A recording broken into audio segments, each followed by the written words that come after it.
Well, number two album, Hmm. different lane. Not just compared to Handsome Boy Modeling School, but also compared to the previous two albums of Hole. All And right. it's going to be Celebrity Skin by Hole. Now, we did, I guess most people think Live Through This is Hole's first album, but I do believe it's actually their second album, if I remember correctly. So this one Okay. falls in their third.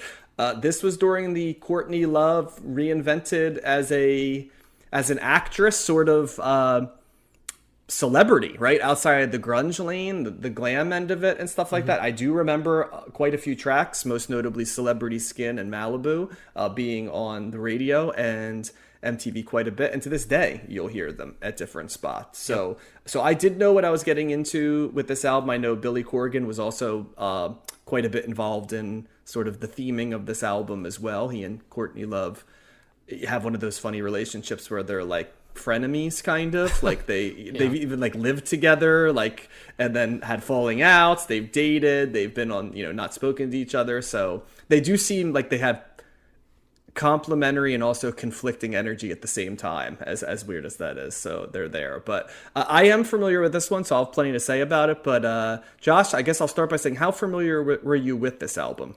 Well, I've definitely listened to this album at some point along the way, and I definitely knew the singles. So I had an inkling uh, going in what to expect, and uh, pleasantly, it holds up remarkably well. I really like this whole album.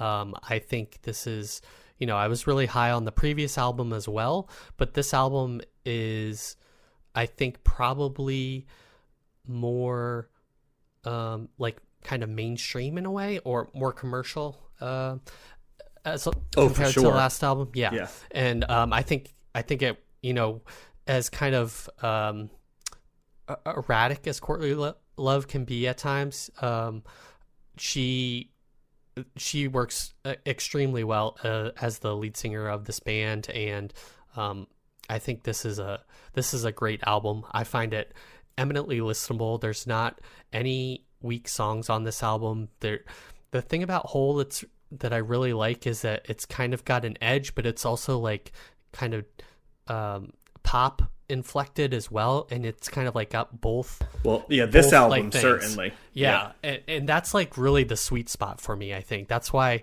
I really like this album a lot.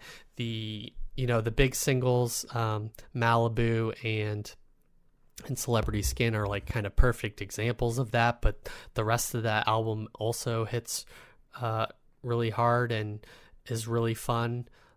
It's just really, it's kind of like everything I want in a rock album. That's kind of like the highest praise I can give it. I think it works really well.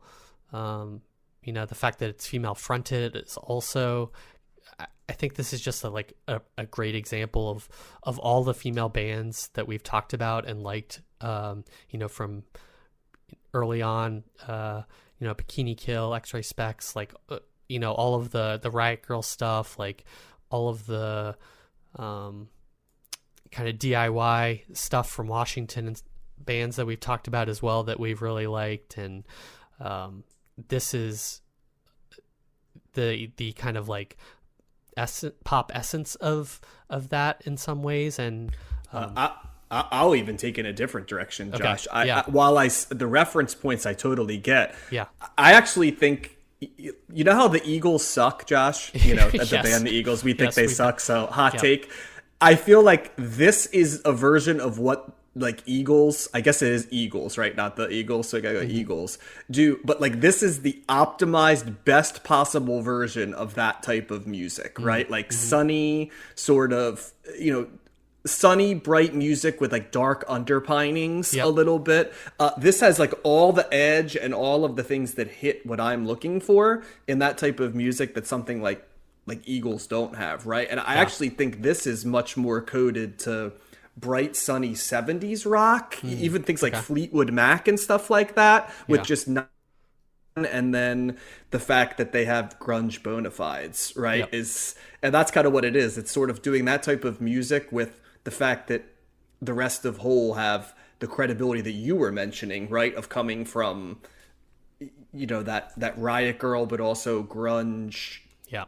like world, right? Even punk, right? Like I know that they hated being grouped in with like Riot Girl, right? So I'll give them some distance from that. But I think that Courtney Love worked really well as a celebrity here. There's some, yeah, the singles are here, but I mean, songs like Reasons to Be Beautiful and Awful and Petals, these are, they all could have been singles too. They're amazing songs. And they also, unlike Live Through This, which is a lot more uncompromising, and I love it, and like in the moment I can sing and jam to it. I'm not gonna, re-sing Violet, right? Or Credit in the Straight World maybe later, but songs like Awful or Malibu, right?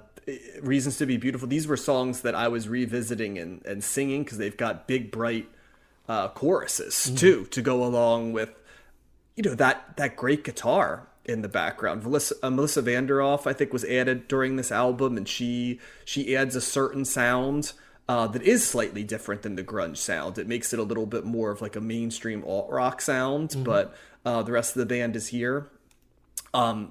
Straddling that line between clearly trying to reach for like big album oriented sounds, pop sounds, but also they can only go so far away from the fact that they're just, they've got just an edge and a coolness to them, right? And I know you said erratic, but like most cool people, at least in the old days, right, were like somewhat erratic. Now I guess cool is different, and maybe that's why there are not a lot of cool people anymore. But like when I think of cool people, right, there's an electric energy to them that often burns bright and positively, but also sometimes can burn self-destructively and in a different way, right? And I know some people might be saying, well, that's not cool, but I kind of want my cool people to be a little more complicated, that maybe that's my hot take. And it's also it's that she's not erratic on the album. That's more just like in her personal life as a celebrity. Like she feels perfectly. Although the question is always like, how much more erratic is like Courtney Love than other male? Is she any more erratic than like Axl Rose, right? Or, is she any more erratic than her husband was, right? Or any more erratic than, I always kind of felt like, yes, Courtney Love's think there. There's a double standard, kind of? I think a little bit, not to get too like in that lane and stuff, but I always think people really joyed in talking about how crazy she was, even though, she also was the person who was calling out Harvey Weinstein, on the Oscars carpet in 1997, being like, is anybody else seeing this fucking guy? Like, he's the creep, right? Like, and it's just kind of funny because it was sort of like it was positioned as, oh, Courtney Love's crazy, so creep or whatever. It's like, no, she'd probably met a lot of creeps, right? And be like, can you believe how big a creep this fucking guy is? So I always thought it was kind of funny that there's video evidence, right, of her, like, in an era when, like, nobody would say that. She's like, fuck it, you know what I mean? I'm just going to say it, right? So, anyway, that's a side thing there. Also, Courtney Love, like the reinvention of her as kind of like a sex symbol on this is like shockingly, it works really well. Like, you know what I mean? Like there's parts where she borderline looks like a straight ahead sort of like Stevie Nicks, right? Like type of like sex symbol, even on the cover, right? Yeah. She's got like a glamour to her that, and there's always been a part of Courtney Love that has kind of been able to like lean in and have some of that charisma, right? Like in the Live Through This era, it was wearing like the baby doll dresses and being transgressive a little bit. So she was part like hard edge, but also feminine. On this one, she's leaning into like kind of like a different type of feminine. It's just kind of amazing how well she can make both of those images work. She's really like a curator of style and vibe as well. Just kind of one of those people you can't take your eye off of. And the rhythm section like does exactly what they're supposed to on this. Both female, by the way, which is cool. And then Eric, is it Erlison? I probably should have done my homework. I know it's EE, right? Like different initials. Eric, I want to say Erlichson, but I'll look it up. I apologize if I'm getting it. Eric Erlinson. Yeah, Erlinson. There you go. He has a very distinctive guitar sound for me. It's very much of the grunge era, right, with some angular like traditional rock lines to it as well. So he just has a very distinctive guitar sound for me. So it just really worked. I really like this album. I think it's very different than Live Through This, but both of them in their own way are 90s standards in completely different ways. And you rarely ever see a band have two albums this good that sound this different within this short a period of time. Usually one of them feels like a miss, right, when they're doing it, but neither of these feel like a miss. So comfortable thumbs up for me on this one too. Yeah, I agreed. Thumbs up for me.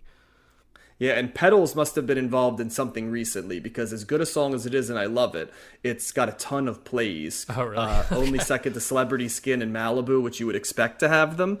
I would have expected like Awful, right, to be the third biggest song on this, and it's the fourth and has a lot of listens. But yeah, Petals has the amount of plays that I feel like it had to have been involved in something recently, right? Like, I don't know, like The Bear, or like or some teenage movie, you know what I mean, that like they're playing it. So because it does seem like it could be from a movie, so I'll have to check out to see what that was as well. Yeah, I'll be curious as well.